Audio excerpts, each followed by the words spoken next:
Good morning, students. Today we will study about dual government in Bengal. Students, पिछले class में हम लोगों ने battle of Buxar, battle of Plassey इन के बारे में पढ़ा था। और आज का हम लोग का टॉपिक है डुअल गवर्नमेंट, यानी कि दोहरी सरकार। ठीक है। In Bengal the company was now the virtual ruler which had full control over revenue collection. अब बंगाल में कंपनी वर्चुअल रूलर की तरह काम कर रही थी, जिसका फुल कंट्रोल था, है ना, किस चीज़ पर? Which has full control over revenue collection. Revenue collection पे उनका फुल कंट्रोल था। ठीक है।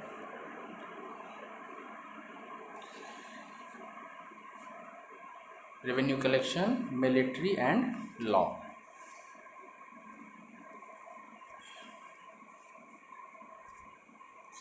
दस began the system of dual government. इस तरह से एक डुअल गवर्नमेंट की सिस्टम आई। मतलब बंगाल में शासक तो मिर्जाफर था, लेकिन वो शासक, वो जो रूलर था, वो कंपनी के हाथ की का पपेट था। ठीक है। तो नाम कहने को तो वो बंगाल नवाब ऑफ बंगाल था, बट वो सिर्फ नाम का था। जो मेन पावर थी वो किसके पास थी? कंपनी के पास थी। तो इसी को हम लोग डुअल गवर्नमेंट के नाम से जानते हैं। The nawab was reduced to an entity with responsibility but no power और रिसोर्सेज। नवाब की कोई रिस्पॉन्सिबिलिटी अब नहीं थी, और साथ ही न उसको कोई पावर था, न ही उसके पास कोई रिसोर्सेज था। The nawab was responsible for the welfare of his people and state but had no control over the resources and power. अब नवाब को सिर्फ अपने पीपल के, अपने लोगों के वेलफेयर के बारे में सोचना था। ठीक है। लेकिन he had no control over resources and power, लेकिन उसके पास किसी भी तरह का रिसोर्स या फिर पावर नहीं था। The company meanwhile enjoyed all the power and resources with no responsibility. और कंपनी के पास सारे पावर और रिसोर्सेज कंपनी के पास थे, उनकी कोई रिस्पॉन्सिबिलिटी नहीं थी। अब ये आप समझिए कि डुअल गवर्नमेंट में बंगाल का जो नवाब था वो सिर्फ नाम का नवाब था। ठीक है। उसके ऊपर रिस्पॉन्सिबिलिटी थी पीपल के, अपने पीपल के वेलफेयर का, लेकिन उसके पास कोई रिसोर्स और पावर नहीं थे। और कंपनी के पास सारे पावर और रिसोर्सेज थे और कोई रिस्पॉन्सिबिलिटी नहीं थी। Bengal suffered due to this system and operation by the company's official forced many people to abandon their homes and land। अब निश्चित रूप से बंगाल इस सिस्टम से काफ़ी प्रभावित हुआ। ठीक है। काफ़ी नुकसान हुआ बंगाल को, और बंगाल के जो ऑफिशियल्स थे, जो ऑफिसर्स थे, उन्होंने ज़बरदस्ती वहाँ के कई लोगों को अपना घर और ज़मीन छोड़ने पर मजबूर किया। और उसी समय अ सीवर फैमिन स्ट्रक बंगाल इन 1770। तो इस तरह से बंगाल की स्थिति थी, और उसी समय 1770 में एक बड़ा ही भयानक फैमिन मीन्स अकाल पड़ा, और इससे स्थिति और भी बुरी हो गई। विच वर्सेंट द सिचुएशन। इससे सिचुएशन जो है ना और भी खराब हो गई। The system of dual government lasted till 1772। ये जो डुअल गवर्नमेंट की सिस्टम थी ये 1772 तक चली। When Warren Hastings become the governor of Bengal. जब वारेन हेस्टिंग जब बंगाल का गवर्नर बना, तब तक ये डुअल गवर्नमेंट चली। ही एबोलिश द डुअल एडमिनिस्ट्रेशन। और जब वारेन हेस्टिंग्स वहाँ का गवर्नर बना तो उसने एबोलिश कर दिया, मतलब समाप्त कर दिया किस चीज़ को? डुअल एडमिनिस्ट्रेशन को। And brought Bengal under the direct control of East India Company. और इसके बाद उसने बंगाल को ईस्ट इंडिया कंपनी के डायरेक्ट कंट्रोल में ला दिया। Calcutta was made the capital of Bengal and later of British India. और उसके बाद जो है कलकत्ता को बंगाल का कैपिटल बनाया गया, और बाद में फिर ब्रिटिश इंडिया का कैपिटल भी उसे बनाया गया। ठीक है। तो पहले इंडिया का कैपिटल, ब्रिटिश इंडिया का जो कैपिटल जो है वो बंगाल ही था।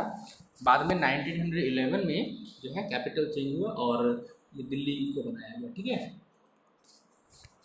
Expansion of British Empire. इसके बाद ब्रिटिश एम्पायर का एक्सपेंशन हुआ 1757 टू 1818।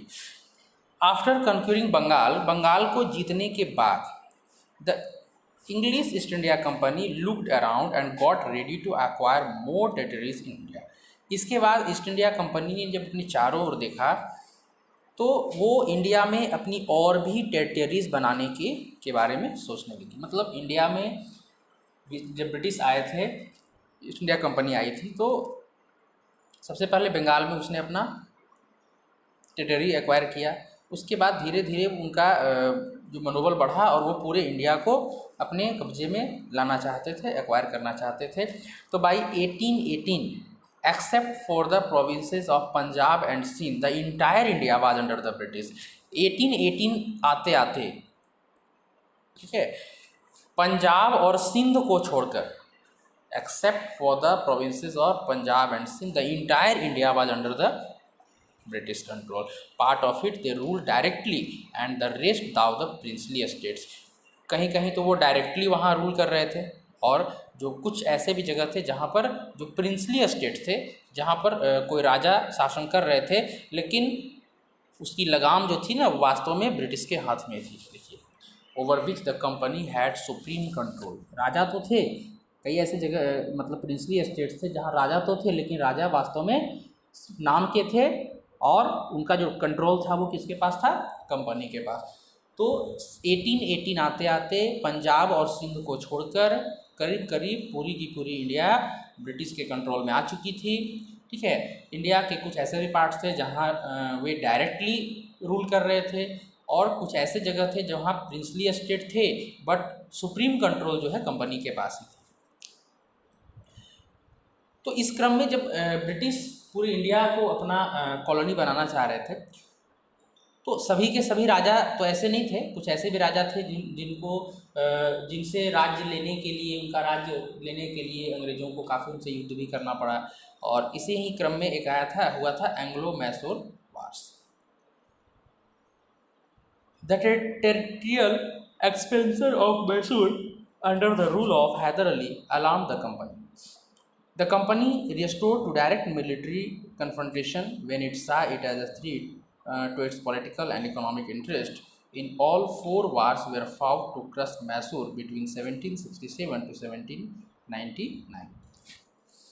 तो ब्रिटिश जो है अपना टेरिटोरियल एक्सपेंशन कर रहा था, और उसी समय हैदर अली जो कि रूलर ऑफ मैसूर, ठीक है, तो वो भी अपना टेरिटोरियल एक्सपेंशन जारी था, मतलब वो भी अपने साम्राज्य का विस्तार करने में लगा हुआ था। तो इससे कंपनी जो है सचेत हो गई। Alarm the company restore to direct military confrontation. इसके बाद कंपनी ने अपनी मिलिट्री कन्फ्रंटेशन को मजबूत किया, है ना, अपनी मिलिट्री को वो सामने लाई। When it saw it a threat as a threat to its political and economic interest. In all 4 wars were fought to crush the Mysore between 1767 to 1799। तो ब्रिटिश ने हैदर अली के विस्तार को, टेरिटोरियल एक्सपेंशन को रोकने के लिए जो है 4 वार्स जो है फाउट किए, लड़े। मतलब अंग्रेज़ों और मैसूर के बीच कितने वार हुए? 4 वार्स। कब से कब तक? 1767 से 1799 तक। The first 2 Anglo-Mysore War were fought between the Nawab of Mysore, Hyder Ali, and Warren Hastings. तो जो एंग्लो मैसूर वार जो हुआ था, तो फर्स्ट 2 जो एंग्लो मैसूर वार हुआ था वो मैसूर के नवाब हैदर अली और वारन हेस्टिंग्स के बीच लड़ा गया था। वारन हेस्टिंग्स कौन थे? The governor general of English East India company. तो nawab of Mysore Hyder Ali and the Governor General of India Warren Hastings. Hyder Ali won the first Mysore War. First Mysore War Hyder Ali जीत गया। However, the renewal of Anglo-French rivalry affected the relations between the British and Hyder Ali. The British occupied the French port of Mahe, which was Mysore's only opening for European trade. इससे जो Anglo French rivalry था वो काफ़ी affected हुआ हैदर अली और British के relation की वजह से।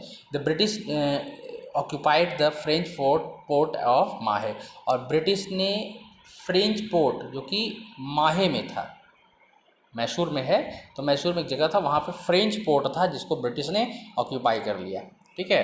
This led to the second Mysore war, इसी की वजह से सेकेंड मैसूर वार हुआ।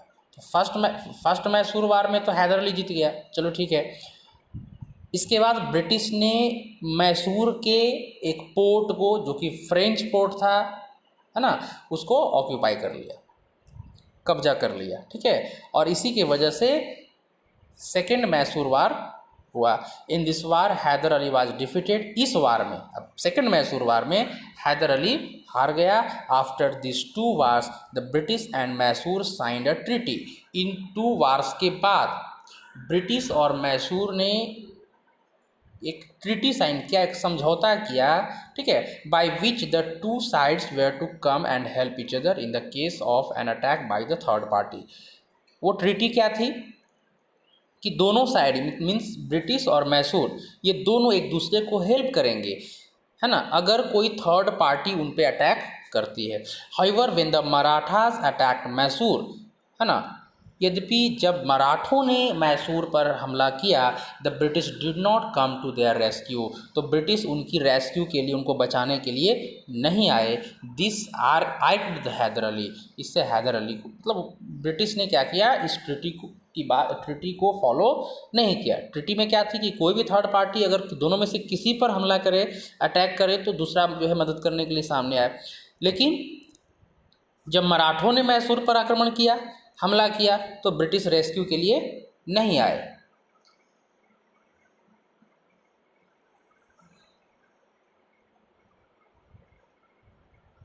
आफ्टर हैदर अली डाइड, और जब हैदर अली की मृत्यु हुई, तो his son Tipu Sultan took over as the ruler of Mysore, तो उसका बेटा, हैदर अली का बेटा कौन, टीपू सुल्तान जो है मैसूर का रूलर बना, शासक बना। Mysore controlled a large part of the spice trade, और मैसूर ने जो स्पाइस ट्रेड था, मतलब मसालों का जो व्यापार होता था, उस पर अच्छा कंट्रोल इस्टेब्लिश कर लिया था।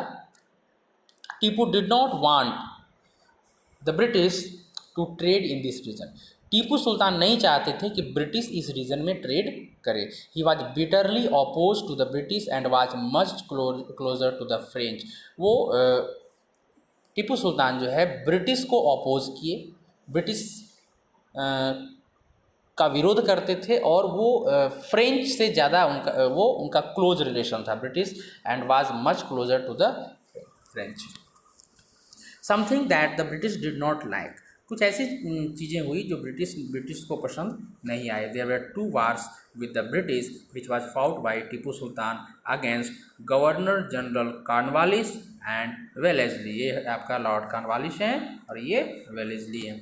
तो हैदर अली एंग्लो मैसूर वार जो हुआ था ना अंग्रेज़ों और मैसूर के बीच, तो फर्स्ट टू एंग्लो मैसूर वार तो हैदर अली लड़ा, और बाकी जो उसके बाद टू एंग्लो मैसूर वार हुए वो किन के बीच हुआ, हैदर अली और टीपू सुल्तान और ब्रिटिश के बीच।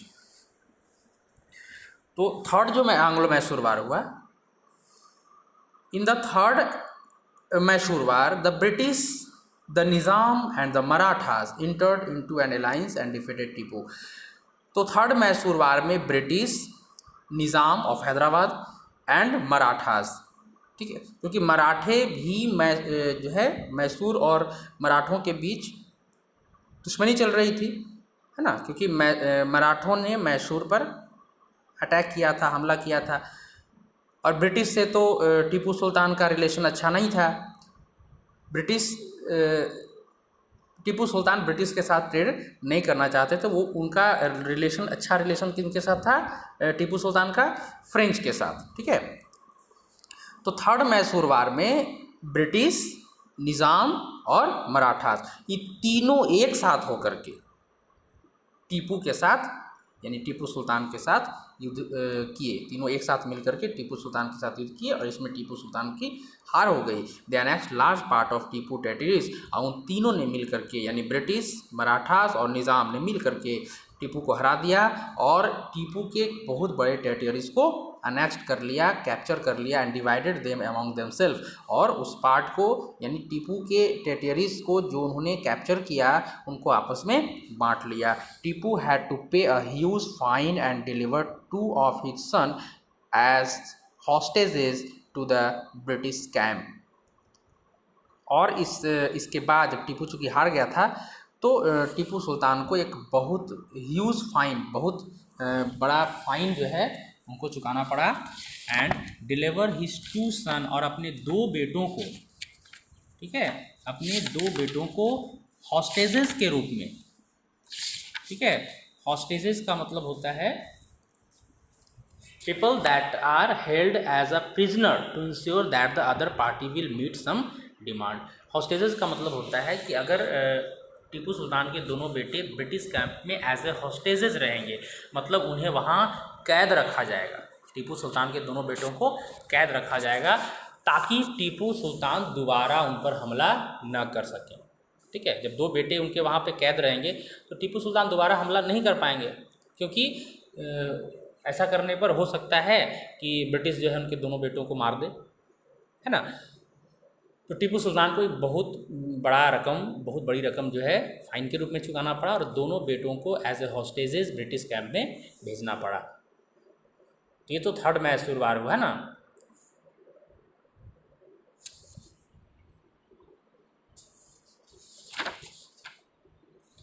ओके स्टूडेंट्स, आज के लिए इतना ही, और 4th मैसूर वार हम लोग नेक्स्ट क्लास में डिस्कस करेंगे। ठीक है, आज के लिए इतना ही, मिलते हैं नेक्स्ट वीडियो में। तो आज के लिए बाय।